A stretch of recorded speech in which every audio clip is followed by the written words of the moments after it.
প্রিয় দর্শক আসসালামু আলাইকুম। আমাদের ওয়াহিদ ভাই এখানে কি করতেছে একটু জিজ্ঞেস করি।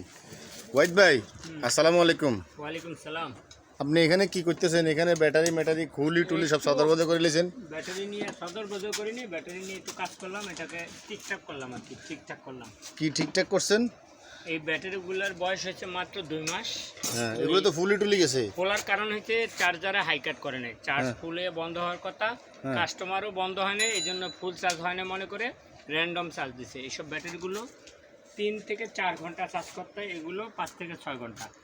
3 থেকে 4 ঘন্টা চার্জ ফুল না হইলেও নিজে নিজে বন্ধ করে দিতে হবে, নিজেদেরকে বন্ধ করতে হবে। এরা বন্ধ করে নেয়, তার কারণে ব্যাটারিগুলো ফুলে ভিতরে যে অ্যাসিডগুলো থাকে ওইটা শুকাইয়া ব্যাটারিগুলো আর কাজ করতেছে না, ব্যাকআপ দিচ্ছে না।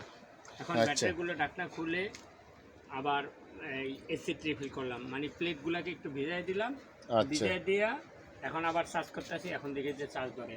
মাত্র 2 মাস বয়স, 2 মাসে ব্যাটারিগুলো ফুলে ফেলছে। এখন আবার এগুলা একটা রিনিউ করলাম আর কি। আচ্ছা, তার মানে প্রিয় দর্শক আসসালামু আলাইকুম, আপনাদেরকে একটা মেসেজ দিয়ে রাখি যে আপনারা যারা ইলেকট্রিক বাইক ইউজ করেন, আসলে যে কোনো ব্যাটারি ক্ষেত্রে একটা নির্দিষ্ট টাইমে ফুল চার্জ না হইলে, যাই হোক, তবে শুধু ইলেকট্রিকের ব্যাপারটাই বলি আপাতত। ইলেকট্রিক বাইক যারা ইউজ করেন তারা একটু সাবধান থাকবেন, কারণ অনেকে আছেন সারাদিন ব্যবহার করে রাত্রেবেলা নিয়ে চার্জে লাগিয়ে রাখেন। তো সকালবেলা ফুল চার্জ হয়ে ব্যাটারিগুলো অনেকটাই ফুলে যায়। তা আপনারা নির্দিষ্ট একটা চার্জ দিতে কতক্ষণ সময় লাগবে ঠিক অতটুকুই চার্জ দিবেন, দিয়ে চার্জারটা খুলে ফেলবেন। কারণ এই দেখুন ব্যাটারিগুলো 2 মাসের ভিতরে কী পরিমাণ ফুলছে আপনাদেরকে পুরো দেখানোর চেষ্টা করতেছি। আর বেশি চার্জ হতে থাকলে এটার একটা সমস্যা হবে, ভিতরের পানিগুলো শুকিয়ে যাবে এবং পরবর্তী ব্যাটারির মাইলেজটা কমে যায়। তো সবাই এই ব্যাপারটা নিয়ে সাবধান থাকবেন।